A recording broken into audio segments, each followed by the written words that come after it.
In Washington, the showdown between President Clinton and Republicans in Congress over the budget is fast running to the wire. We'll get the latest from Rita Braver at the White House and Bob Schieffer on Capitol Hill. Also tonight, a terror attack in the Middle East. Americans killed and wounded. Here at home, the dramatic capture of a suspect in a cross-country killing spree. Also, a town cracks down on loitering teenagers. Now the police are in hot water. This is the CBS Evening News with Dan Rather. Good evening. President Clinton's Treasury Secretary is preparing emergency action to prevent the first default on U.S. national debt payments in American history and avoid possibly triggering a round of higher interest rates. But the U.S. government is just hours away now from a partial shutdown for lack of funds, forcing the furlough of almost half the federal workforce tomorrow without pay. President Clinton tonight stood by his vow not to sign two last-minute Republican stopgap budget bills with provisions the president considers unacceptable and extreme, especially as applied to Medicare. Our coverage begins with Bob Schieffer on Capitol Hill. I'm signing it. Speaker Gingrich officially signed a stopgap measure late today to keep the government running, but with the president all but certain to veto it, Republicans will keep Congress in session tonight in hopes of a last-minute compromise. We're prepared to act up until midnight or after, if necessary, to prevent a shutdown of the federal government. Republicans, of course, say they are not the ones holding up an agreement. What the Clinton administration really objects to is that we are committed to a balanced budget that controls spending instead of raising taxes. For a while today, it looked as if Senate Republicans might be able to work out a compromise, but House Republicans were against it because they're determined to show that they are against spending increases. So it came to nothing. At any rate, the next move is up to the White House. Rita Braver is there. That's right, and the White House says that the president will not negotiate with Republicans unless they back off their plan to raise Medicare premiums by $11 per recipient per month. But there's a lot more at stake here than Medicare. In vetoing the government borrowing and spending bills, President Clinton is trying to cast the Republicans as mean-spirited extremists. Their goal is to force me to sign legislation which I know to be harmful to our nation and to its future, or to veto the legislation also with harmful consequences. And the president will risk a short-term government shutdown rather than accede to long-term provisions that would commit him to Republican cuts in social programs, limit environmental enforcement, make it harder to avoid default by the U.S. government in the future, and add that $11 per month to Medicare premiums. Not a huge difference, but one that the White House believes is symbolic. And Mr. Clinton is emboldened by the fact that his handlers believe the public agrees with him. A campaign camera crew was rolling today as he claimed he's fighting to stop a budget that violates national values. I will fight it next week and next month. I will fight it until we get a budget that is fair to all Americans. And so far it seems as if key players on both sides have decided it's to their political advantage to allow this government shutdown, Dan. Rita Braver at the White House. In Kentucky today, the dramatic capture of one of the most wanted men in America, a 35-year-old suspect in a coast-to-coast killing spree. Correspondent Jerry Bowen reports the police finally got their man in Kentucky after a 15-mile chase at speeds up to 100 miles an hour.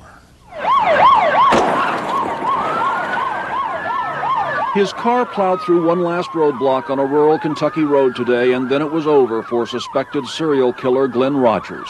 Surrounded by heavily armed Kentucky state troopers, the alleged killer of at least 5 persons surrendered without a struggle. How many people have you killed, Mr. Rogers? Investigators believe Rogers' first victim was his roommate, a 71-year-old man whose body was found in 1994 in the Rogers family's Kentucky cabin. But it was a string of slayings that began here in Los Angeles this fall that put Rogers on the FBI's 10 most wanted list. And either by carelessness or arrogance, he seemed to be leaving clues, linking himself to the murders. And the first victim, like most of those killed, was a woman he met in a bar. 34-year-old Sandra Gallagher's body was found in her burned-out pickup truck. She'd been raped and strangled. Bartender Ryan Keener said Rogers used his own name, tried to pick her up, too, that September night. He told me he always gets what he wants, and I just told him he didn't know me very well. Linda Price's body was found on November 3rd, stabbed and nude in a Jackson, Mississippi motel room. 4 days later, Tina Marie Cribbs was found stabbed to death in a Tampa, Florida area motel where Rogers had registered under his own name. It just seems like this man has a rage inside him that he cannot kill you enough. And just last Thursday, a fourth victim was found in Louisiana, where Rogers left his own pickup truck behind like a calling card. These are not crimes of sex. These are crimes of anger. These are crimes of power. Did you kill the women? You hear me? Did you kill these women, Glenn? No. And tonight he's in custody, a suspected serial killer who did what police expected. He tried to get back home to Kentucky and Ohio, where he felt safe. Jerry Bowen, CBS News, Los Angeles. Straight ahead, today's deadly bomb blast at a U.S. military facility in Saudi Arabia. And later, U.S. and Japanese motorcycle makers in a noisy debate about whether only a Harley can sound like a Harley by law.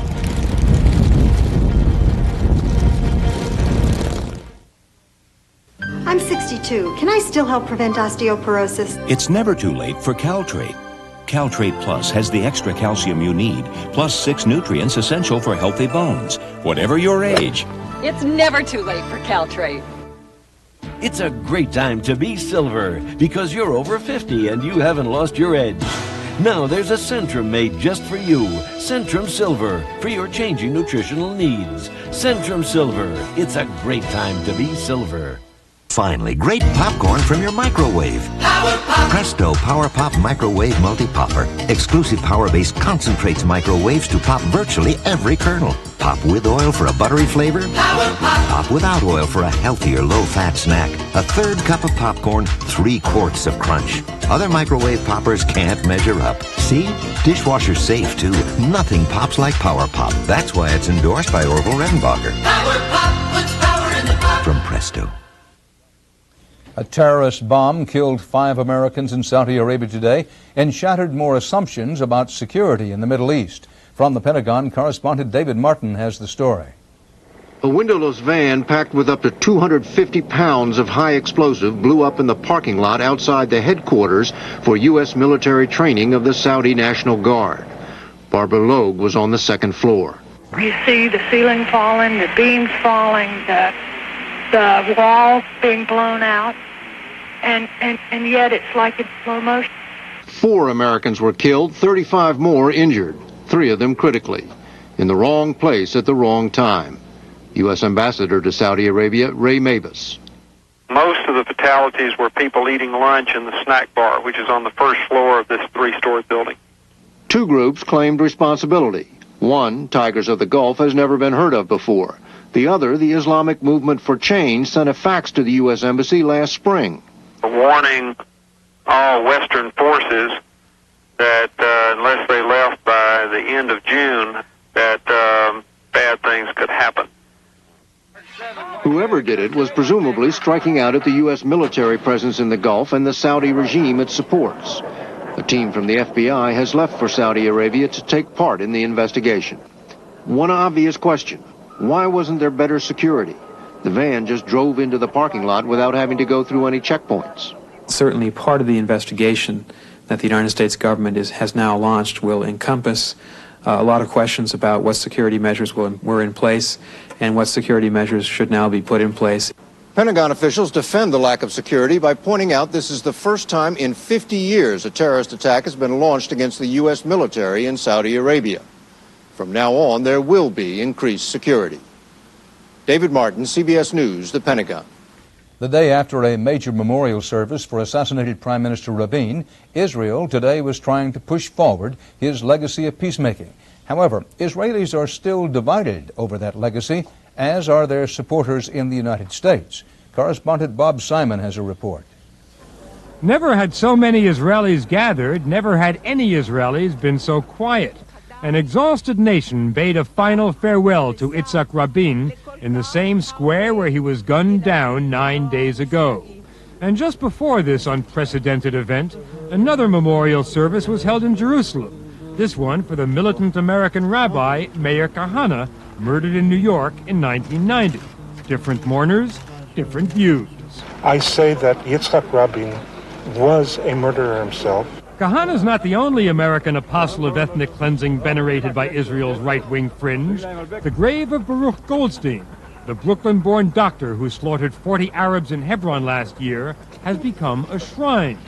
American Jews have always been in the vanguard of the anti-peace movement here, always visible and vocal at the most rabid anti-Rabin demonstrations. The Israelis have had enough. Today, for the first time, a known right-wing American activist was denied entry into the country. The step that we've taken today to prevent the entry into Israel of one of these extremists is long overdue. We should have done it a long time ago. Israelis were outraged this weekend when Israel TV showed them a New York cable program praising Rabin's assassin, Yigal Amir. And we should all help him financially and in every other way. The financial end of it's being taken care of by a New York hotline. Donations go to the killer's defense. We urge all Jews to organize appeals to help in the great mitzvah of redeeming this great Jewish hero, Yigal Amir. But the peace process the radicals tried to destroy made dramatic new progress today. Israeli soldiers completed their first withdrawal from a West Bank city, Jenin. The arriving Palestinian fighters, long viewed as the threat to Israel and its leaders, fired their guns in the air, and by day's end were preoccupied with traffic problems on the West Bank of the Jordan. All this was not scheduled to happen until next week, but the withdrawal was moved up as a clear signal to Palestinians and Israelis that the peace process will not only be maintained but accelerated, that the killer did not achieve his objective. Bob Simon, CBS News, Jenin. Still ahead, Eye on America. How a town's attempt at an image overhaul backfired badly.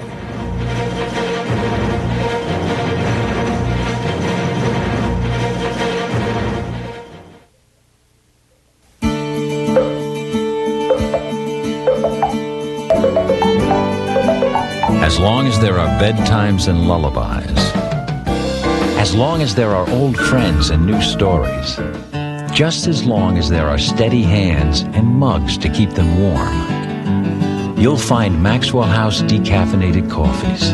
As long as great taste is all you want, Maxwell House decaf will always be good to the last drop. Presenting Rocky. Pound for pound, he uses more energy than most dogs, twice his size. That's why we make Mighty Dog. It has the perfect balance of nutrients he needs. It makes your dog a mighty dog. Oh, well, I'm the kind of light for any job you do. Any job that needs three hands, but you've got only two. 'Cause I'm the snake light from Black & Decker. I'll get around, around, around. I'm the snake light. Will that be a window or aisle? 345 Chicago. Sir. Window? Aisle seat.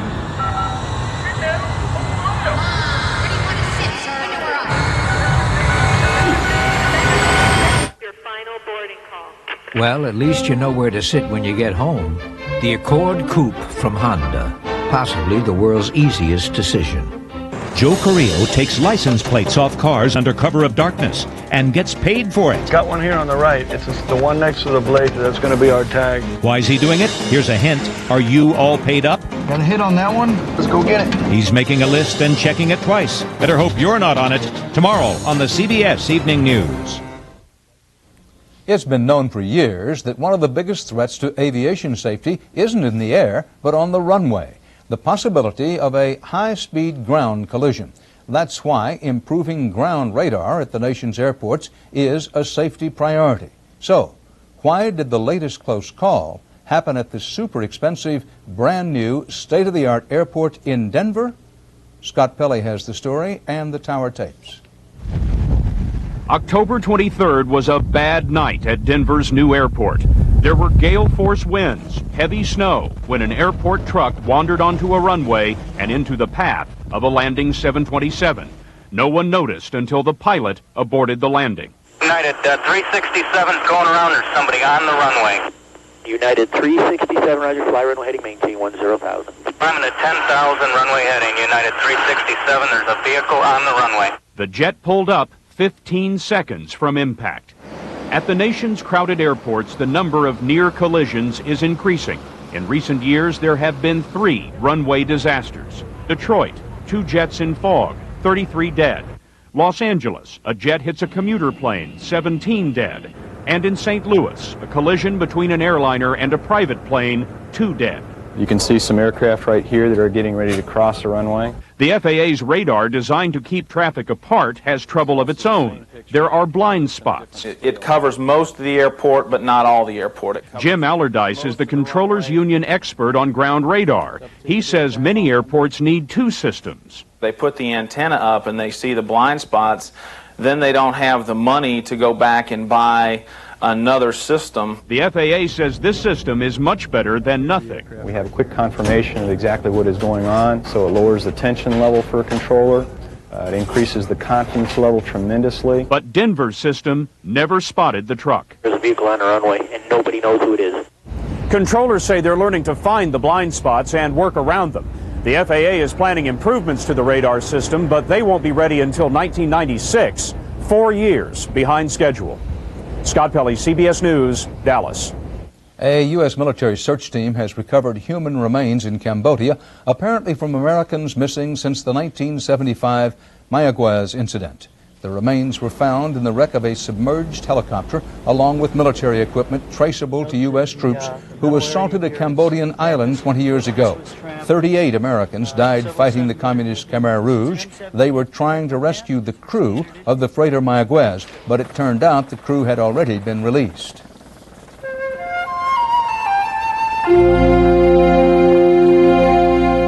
How would your dentist recommend you clean your teeth? The Braun Oral-B Plaque Remover has been clinically proven to clean teeth better than a manual toothbrush. Its unique cup-shaped brush head removes plaque from deep between teeth and even below the gum line, leaving your teeth so clean you can feel it. And now kids can start brushing better too, with a model designed just for them. The Braun Oral-B Plaque Remover cleans better than a manual toothbrush. Oh, well, I'm the kind of light that likes to bend around. You can point me left or right, or hang me upside down, but I'm not the kind of light you have to hang on to. Just use me when you need 3 hands, but you've got only 2, 'cause I'm the snake light. They call me the snake light. It's the totally flexible hands-free flashlight from Black & Decker. Yeah, we're the snake lights from Black & Decker.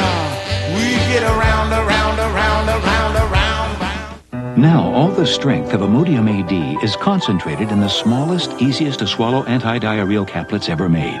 So powerful they can work in one dose instead of dose after dose of the pink stuff. New concentrated caplets, only from Imodium AD. You in pain? Not now. My doctor gave me Tylenol, extra strength. Wait, Tylenol works after knee surgery? Here I am.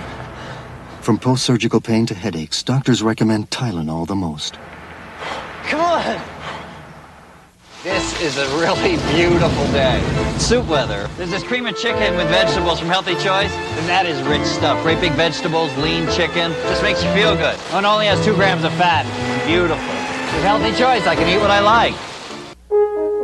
There are those among us with very simple tastes. They only want the best. And for them, there's Fancy Feast gourmet cat food. Exceptionally moist and delicious. Fancy Feast. Good taste is easy to recognize. He takes license plates off cars at night and gets paid for it. Why is he doing it? Here's a hint. Are you all paid up? The story tomorrow on the CBS Evening News. For our Eye on America report, we're going to take you to a town in turmoil. It all started when the town decided local teenagers needed to be reined in. A crackdown was ordered, and now the teens say it's the police who are out of control. Anthony Mason investigated the charges and countercharges for tonight's Eye on America. When Jewett City, Connecticut, a bankrupt old mill town, wanted to clean up its image, the town fathers saw this as their biggest eyesore: their own kids on their own street corners. You have to do something about the kids hanging out on the street. You have to. About the garbage they leave, business owners said, the foul language they use. There's nothing to do in this town. It sucks. About the kids blocking the steps of the medical center. A lot of our patients are older people. And when they sit on the front steps, they're afraid to come in. The town hired an image consultant called Main Street USA. Main Street, they said, shouldn't look like this. Upon hearing the state police saying it's a problem, my voters saying it's a problem, the businessmen saying it's a problem, and an outside consultant saying it's a problem, I do perceive that we have a problem. So Jewett City opened up the borough charter and discovered a little-used 100-year-old ordinance. No person shall assemble idly or remain in crowds, it read, and that was all they needed. So up went the signs, and the state police were given their orders. I was just standing there talking to my friend, and the cop came up and said that we had to leave. They started issuing loitering tickets. Mike got 4. 4 times 6. $240 that came out to all of them. They started getting tougher. 15-year-old Jackie Chapman says she was frisked. Why is a male officer putting his hands on... I mean, you can see she's a child. Rocky Kreider says his girlfriend was ordered to kneel outside the supermarket. They put her in glass. She was kneeling in glass. Her leg was bleeding and everything. She told the cop told her to shut up, you stupid bitch.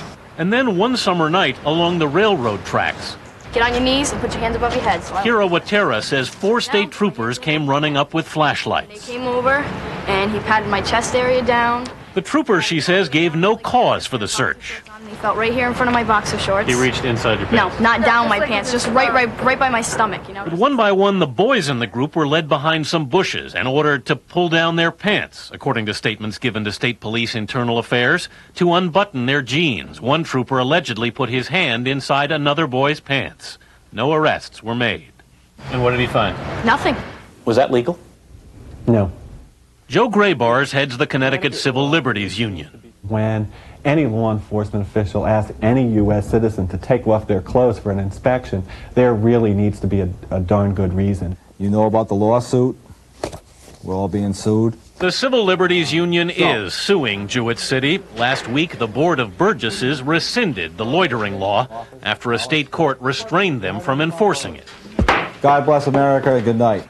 The state police refuse to comment, but the warden stands behind them. So you don't believe the kids are telling the truth? I think they're allegations, and it's up to the state police to prove differently. But you don't believe them? I don't believe them.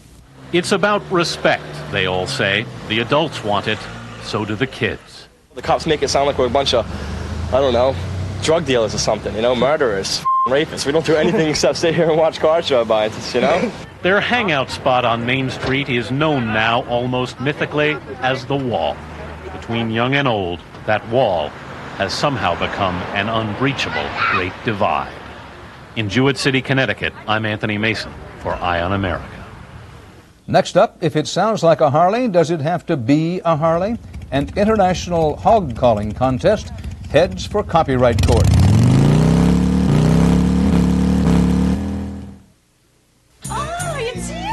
Yeah, it's true. People prefer the taste of Crispix Mix to the usual party mix. But does that really make a difference? Look at the time. I've got to get to my aerobics class. Right, she's got a headache. Crispix Mix has a special recipe, that unique Crispix cereal look. More Crispix Mix? And that exceptional taste guests prefer. So this year, make Kellogg's Crispix Mix and party on. You've always made a great team. Together growing, dreaming, caring, and sharing the rewards along the way. Park Avenue. For the comfort, for the luxury, for the quality. Congratulations, you've earned it. Buick Park Avenue. I was coming down with something. It felt like a cold, but it could have been my allergies. So I called my doctor. He recommended Dimetap Extend tabs. He said a recent study showed its antihistamine is more effective than a leading prescription. Turns out Dimetap is strong medicine. Relieved my sneezing and congestion, and didn't make me as drowsy as Benadryl. Cold or allergy, Dimetap works. Doctors say Dimetap, for good reason. Salad sugar helps you every day. How about some cheese for your pizza or perfect salad shooter hash browns for breakfast, vegetables sliced or shredded, and nothing tops a salad like salad shooter. Point and shoot to help you every day. Presto Salad Shooter Electric Slicer Shredder. So you can fill an omelet, slice a beet, make a soup, top a treat. Clean up easy, dishwasher safe, stores anywhere. Salad sugar helps you every day. Original and professional salad shooter. UCLA plant researchers tonight report remarkable results with an ancient oriental seed. It's the little lotus that could. The scientists got this 1,200-year-old lotus seed from China to sprout, the oldest known plant seed ever to germinate. Adding to the now and zen of this achievement, the germinated lotus showed no signs of genetic wear and tear despite its age. Well, the wheels of justice are revving up for a court case hinging on sound arguments. The issue, do Japanese competitors have a right to recycle and duplicate the sound of American-made Harley-Davidson motorcycles? Tonight, an exhaustive report from CBS News correspondent Bill Geist. They say people who ride Harley-Davidsons are a different breed. Some more different than others. I have a son named Harley Davidson, born in 1957, about 2 days after I bought a new Harley. No one ever named a child Kawasaki, did they? These people truly love their Harleys, love the look, and they love that Harley sound. A macho, manly sound. Properly tuned its music. That's it. Harley-Davidson can't make its so-called hogs fast enough these days. And competitors trying to capture some of Harley's 20% market share are busy copying them. This is not a Harley, it's a Honda. Similar model to, I think, what the Harleys would call the Fat Bob.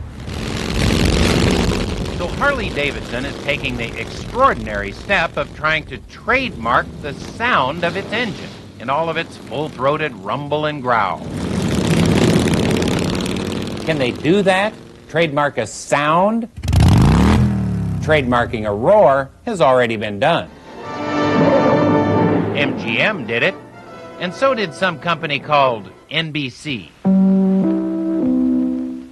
A Harley-Davidson attorney defined the Harley sound in legal terms. Potato, potato, potato. Not potato, potato, potato. No, that's only if you're from Idaho. Don't underestimate Harley. They've already successfully trademarked the word hog. Are farmers still able to use the term in a barnyard or? Well, of course they are. We've actually licensed our sound to other people to use. There's a radio, there's a pinball machine, there's a child's bicycle. Listen to these gloves. Harley lovers say trademark or not, they'll never switch. Why ride a slice of bacon when you can be on the whole hog? People love their Harleys. It's almost patriotic. It is time to get crazy. And at places like Bubba's Honda Drop, they don't like Hondas. 3, 2, 1. They really don't. Bill Geist, CBS News, York, Pennsylvania. And that's part of our world tonight. Tomorrow, CBS This Morning comes out of San Antonio, Texas, and we'll have all the latest from Washington. Dan Rather reporting for the CBS Evening News. Good night.